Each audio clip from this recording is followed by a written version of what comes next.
first time by defensive tackle Tre Williams, a.k.a. Groovy. Y'all go ahead with questions whenever you're ready.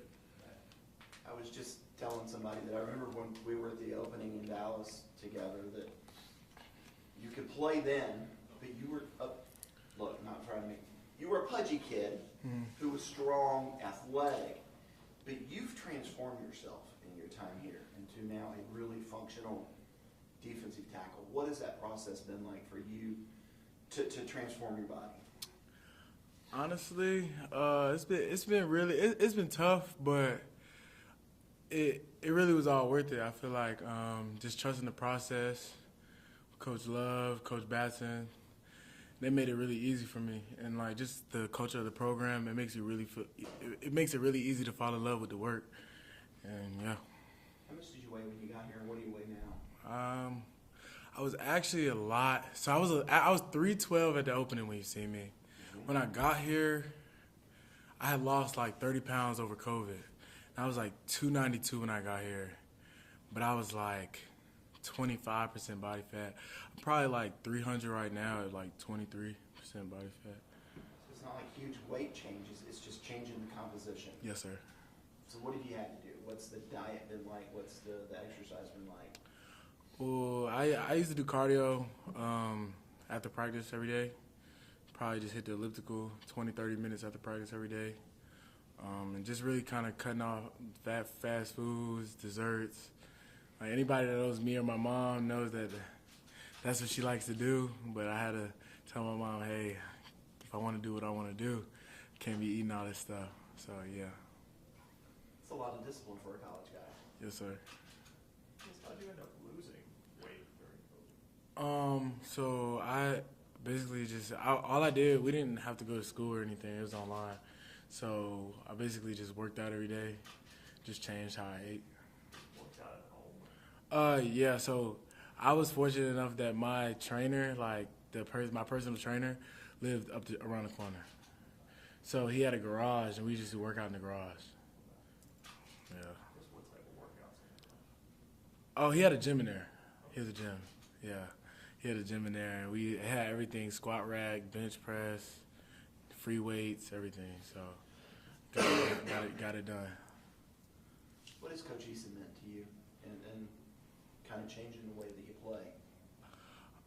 He's meant a lot, for real. Just changing the way that I play to my abilities, more to my abilities, kind of getting vertical, using my athleticism, kind of like not catching blocks, just being more, like having more presence in front of the line of scrimmage, behind the line of scrimmage. So what have these last couple of years been like, just with all the injuries that you've had to deal with? I mean, just not always being available. I mean, how frustrating has that been? How have you coped with that, dealt with that?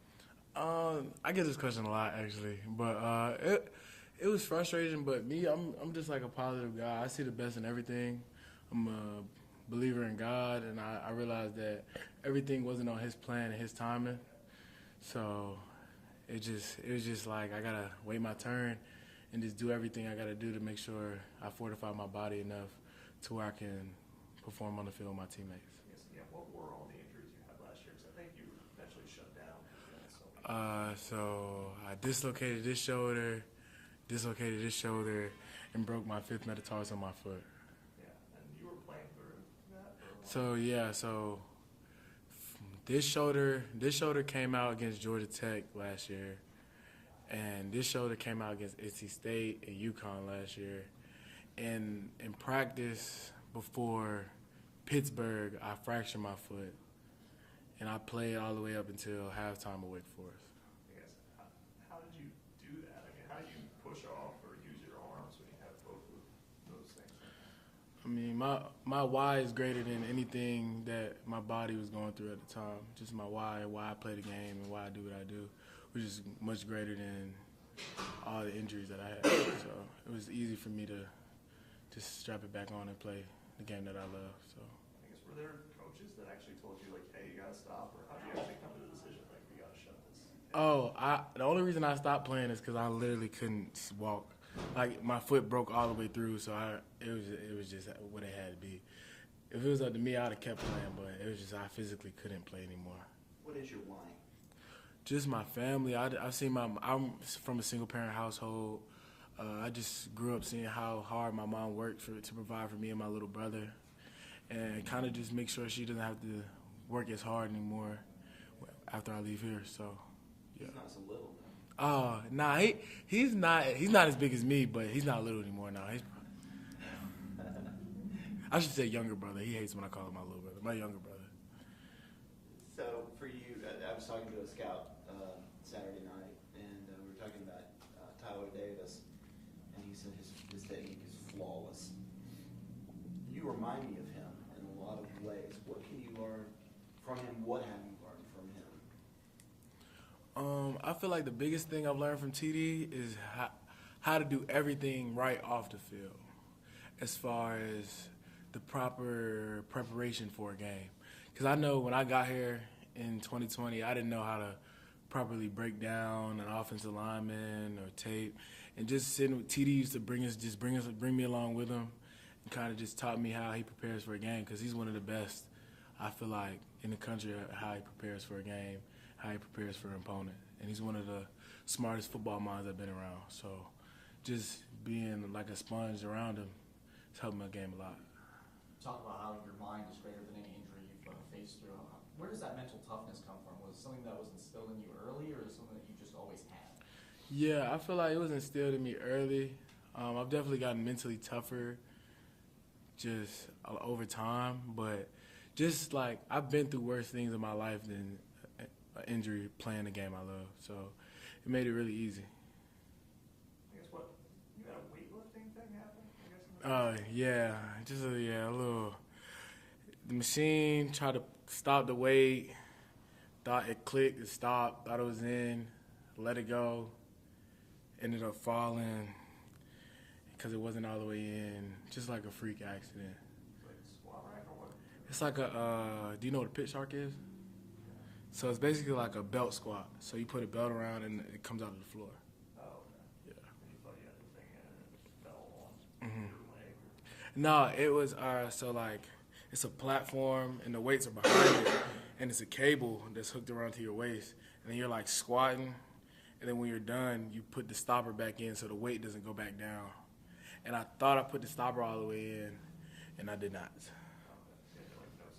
Yeah, so then it just kind of crashed. I stopped bracing and I crashed down. Boom. I mean, how long, again, you talk about mentally being able to work through things, but was there a little moment of like, why do these things keep happening?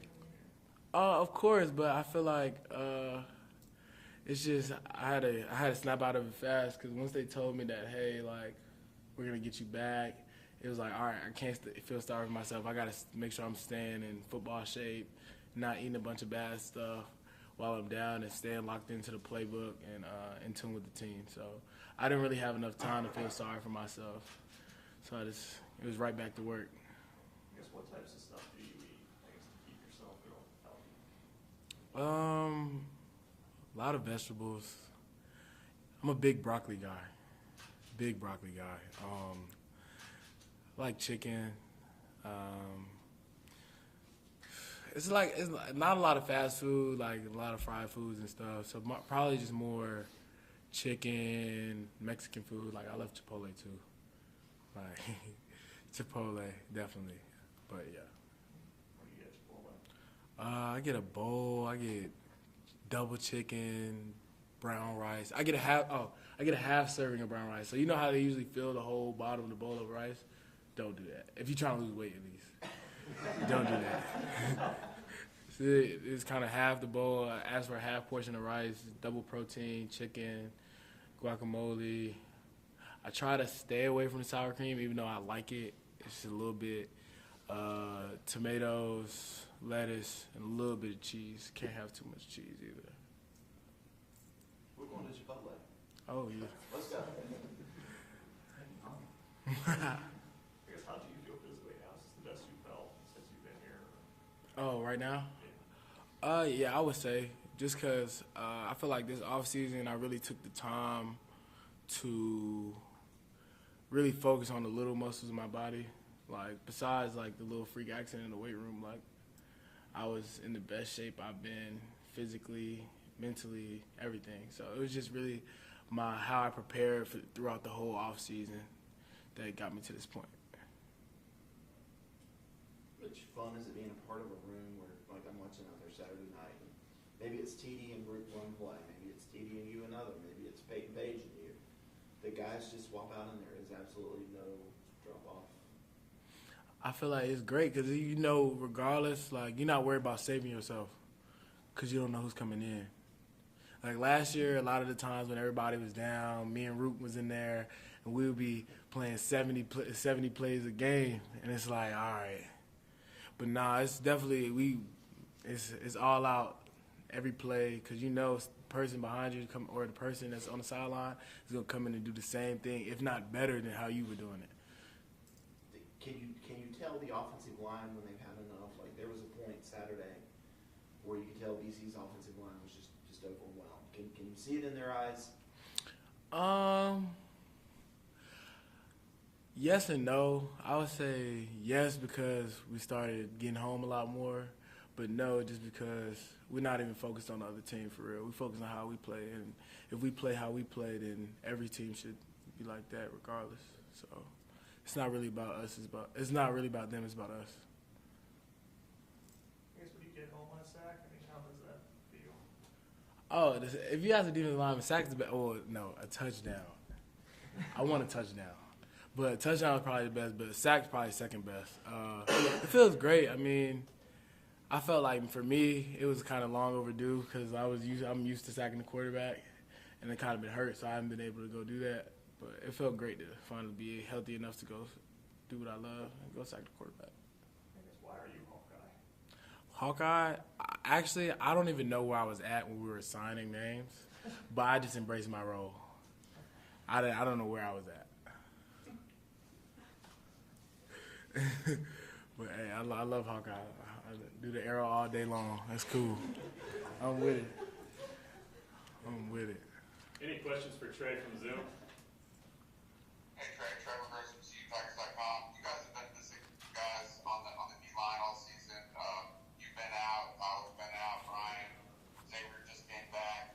How good can this defensive line be when y'all get your full arsenal? Honestly, we can be as good as we want to be. As long as we continue to put in the work week in and week out, the sky's the limit for us. So there's no telling how good we can be. This will be your first trip to Tallahassee to play Florida State. I know you're from up north, but how excited are you about playing in that venue? I'm very excited. I'm excited to play the game that I love. We could be playing on Bowman Field. I'll be excited to go play. So it's just I love playing the game of football. I love playing that we're going to play a great team, a very historic team, in a legendary stadium. So it's a great opportunity. So I'm excited. Thanks, Tre. Yes, sir. Anyone else for Tre? All right, thanks, Drew.